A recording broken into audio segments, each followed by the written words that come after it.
Sprints are the heartbeat of Scrum, where ideas are turned into value.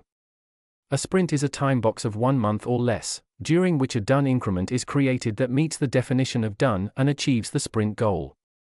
The sprint is a container event for the other events and work. They contain the other Scrum events and all the work to create increments. A sprint begins with a sprint planning event and ends with the sprint review and sprint retrospective events. The daily Scrum event is held each working day during the sprint. A sprint should be short enough to allow the Scrum team to maintain focus, but long enough to deliver an increment that meets the definition of done. If a sprint is too long, the definition of what is being built may change, and complexity and risk may increase. If sprints are too short, producing an increment that meets the definition of done may not be possible. Each sprint may be considered a short project in that it has a fixed amount of time to convert an idea or need into something valuable for someone. Shorter sprints can generate more learning cycles and limit the risk of cost and effort to a smaller time frame. Longer sprints allow more room to accommodate uncertainty. I have taught Scrum to 10,000 plus people and have found the most common sprint duration to be 2 weeks. This is true for over 80% of Scrum teams. Sprints have consistent durations. Consistent sprint durations reduce complexity and increase predictability. The length of a sprint can change if the Scrum team decide to do so, and there is a good reason for it.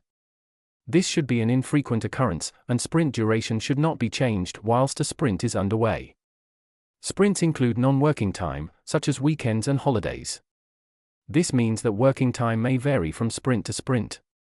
A new sprint starts immediately after the conclusion of the previous sprint. There are no gaps between sprints. Many Scrum teams start their sprints midweek to avoid Mondays and Fridays when people are more likely to be away or distracted. During a sprint, no changes are made that would endanger the sprint goal. Quality does not decrease.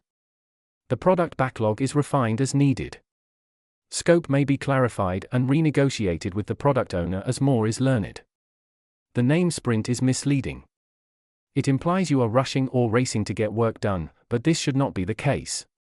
The sprint is the name for a period within which an increment is created. There is no requirement to move faster than usual. A Scrum team should be able to work in sprints at a sustainable pace. The name sprint probably sounded good back in the early days of Scrum. The connotation of speed was likely attractive to decision makers and early adopters. It is a little late now to change the name to something that would make this all clearer. The word sprint has a new connotation for many of us. I've learned to live with it. I hope you can, too.